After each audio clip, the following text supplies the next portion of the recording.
Today we're going to assemble the chassis kit from RJ Speed. It's going to be the Legends car. This is the chassis when it's all done.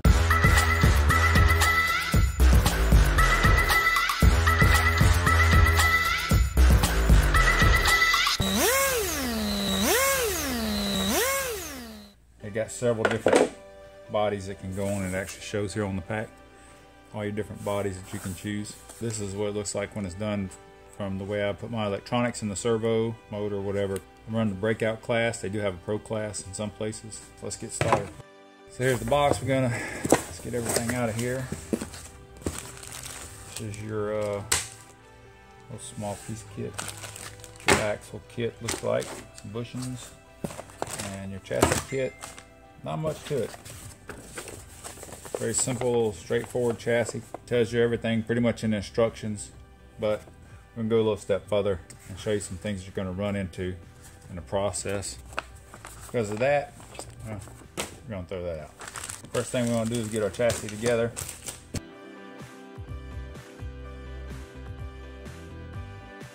You're going to take all these chassis spacers, we're going to install them on one side of your chassis. You can pick either one, it doesn't really matter. You're going to leave out the one in here as far as the book goes. So what we're going to do is this pack, because most people run a standard pack. You have your shorties, you can leave the post in. You don't really need it. It works really good for this pack. Exactly the places that these have it. I'll show you this. You can pause it. If you want to look, there's one right here on the top, and there's two in the back on the top. That's pretty much it. You got one here, one here, one here. Of course, your two in the back again. Start with the one in the middle, which is behind this little spacer piece here. Slot cut out for your center section. Screw those in.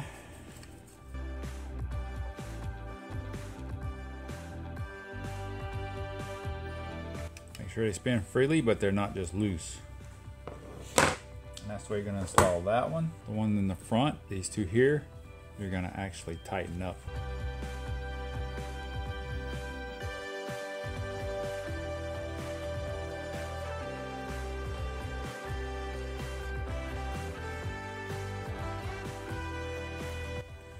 It's like that.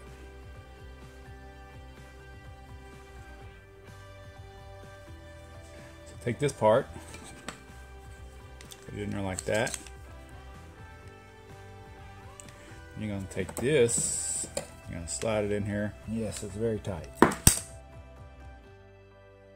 Take that out. Stick this on here.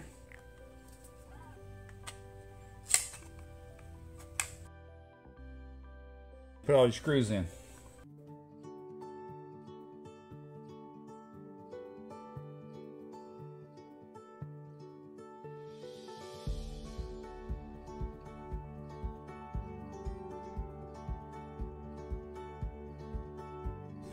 Center section and your front lower A-arm assembly. Next, we're going to get the LB1. Going to pull the kingpins out right here. We're going to install those by using the standard nut, not the lock nut, just a regular nut there.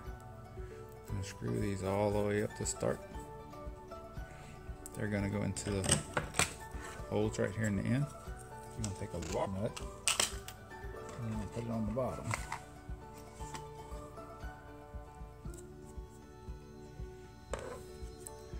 One of the things I like to do on these is this allows you for a small amount of adjustment, preload on your spring. The way it does that is if you go all the way in and you tighten it the way it is, that brings the top clip down and allows you to put a little bit more preload. But if you want less preload, you go all the way up, you lock the nut down at the bottom of the stud, flush with the stud, and then you come back down with the nut and tighten it from the top. It never hurts to add a little bit of super glue because stuff loosens up as you crash over and over again. Just saying.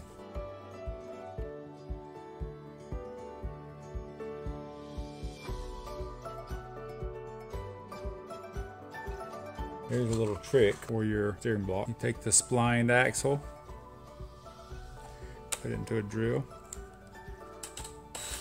And then you're going to take this top side, the same hole that's in the same on the same plane as the steering linkage, right there. And you're going to ream this out.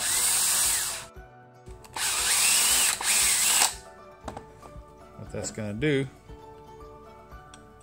is make it nice and easy to turn left and right.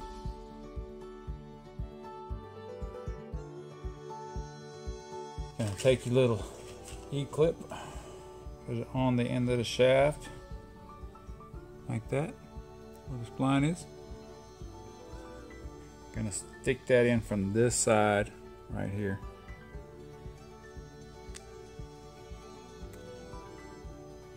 You're gonna stop right there. Take a little bit of super glue and put a drop right there.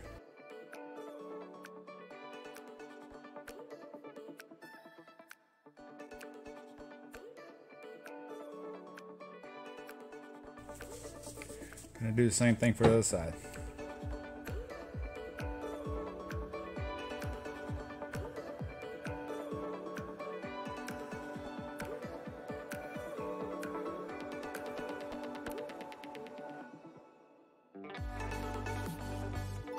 Gonna take your little springs, come on here, both sides, and take your crossbar.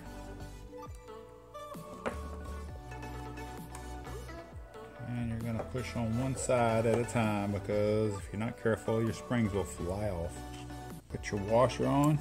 Get your clip started in a slot like that. Use your pliers.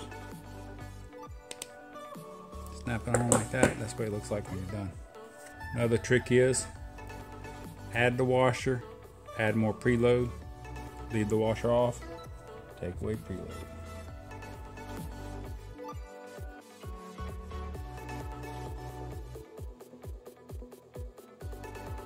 Now you got one left side, very little preload. Got the right side, a lot more preload. That's for oval racing. This will be the time where you would get your linkage set up. I will be honest with you, linkage in the kit, it's not worth the crap, so don't even bother using it. Figure something else out on your linkage. I like ball links. This here is what comes with it. Don't even bother with it, waste of time. These are your wheel bushings. I do recommend upgrading your bearings. But one thing I'd like to say about the steering, if you run ball links, you're gonna be able to control the car a whole lot better. If you have a car that's not steering right, you can't really learn how to drive it. That's just a reality of it. It's hard to race, you're gonna always be wrecking, hard to control. And with those other linkage, some of them have slops, some of them don't. Sometimes you got one that has more slop than the other. The Z-bends just open up the hole, instantly make slop anyway. So the reality is taking the time to make sure you get a ball link set up is really important. We'll move on to the axle. So the next thing we're gonna do is install the axle assembly. I wanna take a second to talk about this real quick. These bushings that come in the kit, they go into the slot right here. And even on this one, yeah, you're gonna have a lot of trouble trying to get that in. So a lot of people take and they grind out around here to make that fit. The problem you have with these over time and wear, different situations, they pop out in the middle of a race and you lose your gear mesh. Boom, you're done. And anything that's gonna happen in your races is gonna happen in the last race. You're gonna be ahead, you're gonna be doing good, and then all of a sudden, bang. So for reassurance, Lime Racing Products makes these. They go into place right here. They're really tight, but they snap in, just like that.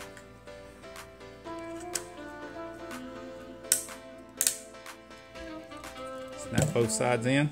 You're gonna wanna drill the holes in the top. You're gonna use a 3mm or equivalent drill bit. Just like that. And snap these on.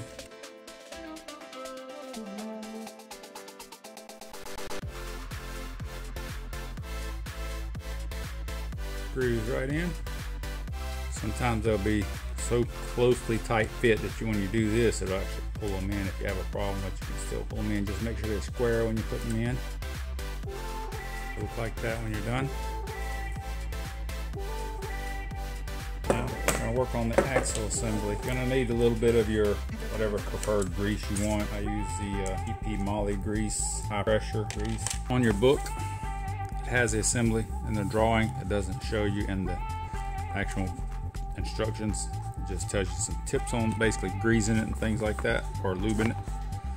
But the assembly shows you how to do all this. So you're going to take one of these washers, which is made for your bearings to roll on. If they badly messed up, you can always replace this and your balls on both sides and it'll fix your problem. You still have a good shaft. Very important, I think. You find the side that's kind of rounded on the corners. On the outside corners here, they'll be really rounded. And you're going to have that facing outward. That on the shaft like that. Put your gear on there. It's going to line up with this piece here. We're going to have a pack of these little balls. Don't lose them. Grease, put a little bit on a Q-tip.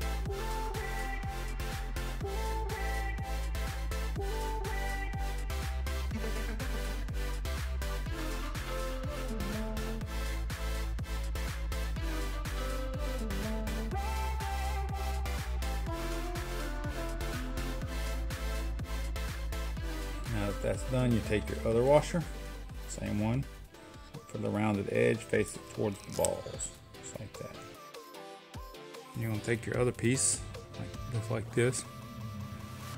You're going to slide it down. You're going to use that to line up the piece there. You're going to take your hub without the set screw holes, it's a small one. You're going to set it in here and you're going to line it up so it goes together like that. Then you've got another washer, smaller, but similar to the other one. You're going to find the rounded edge, you're going to put it outward. You're going to take your little bearing assembly, slide it on, take some grease off your Q-tip.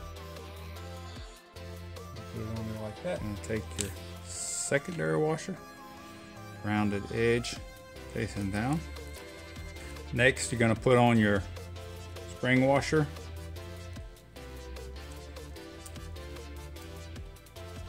And then your nut. This is going to require putting this into a vise or something, some wood blocks, something to hold it, belt tightened up. So I'm going to go do that. Be right back.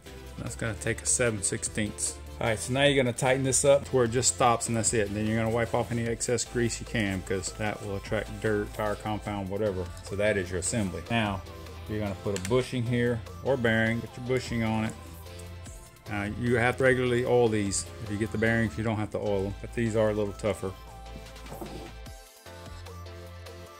You're going to take this assembly like this. You're going to slide that in through to the other side. Don't worry about the bushing going in yet. Put your other bushing in like that, spacer, and your hub like that, and then you're going to push it together. And yes, it's tight.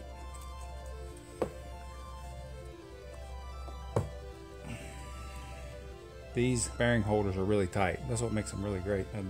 Now that you got all this assembled, slide it all back apart. Take some polishing compound, put it on the shaft, stick it in here, get it in the bushing on each side, slide it all the way through like that. I'm going to use this stuff called Quick Glow. It's a really fine polishing compound. Put the drill on the end and then spin it. Clean off what you can. It's already going easier. So get that in there really good. As you can see, the shaft goes almost right to the end, it's flush. So what you want to do now, take this back out. You're going to want to grind 2 flat spots on the end of the shaft to make sure as close as you can where the set screws are. That's what it looks like. They don't have to be exact, but they need to be pretty close. You know, they can be a little bigger. But just keep in mind, when you tighten these set screws down, it's going to flare out the metal a little bit, so it's going to make it harder to pull in and out of the bearing or the bushing. So you're going to want to file a little bit on these corners before you remove it. Come all the way together. You're not going to squeeze it, but you're going to come together and then you're going to pull it out just a hair. We have a little bit of side play. Just push in on the shaft a little bit. Side post mounts, you can do this before you put the side body pieces on. Might be a little bit easier sometimes. There's your side post for your body mount. Now you're going to install front ones and go up here to that hole. Don't worry about these too much because you're going to have to readjust these. Your clip hole is going to be at this angle basically. You can adjust these now, but you want to adjust it to where the hole is like this. As you can see, the hole is like that. It's not going to work. Body is like that. That's why you're going to do that. Put that clip in there easier. Nuts on here, and you're going to do them upside down like that, where the flat spot is facing upwards. I'm going to set these at 3/8 of an inch. These nuts are for your body, but you also have a hole here in the side where you can run these body clips. A lot of people like to do that. That's pretty much everything in the kit. I hope this helps out when you're assembling one. Good luck in your races, and see you in the next video. There just went the spring flying off, hit me in the head.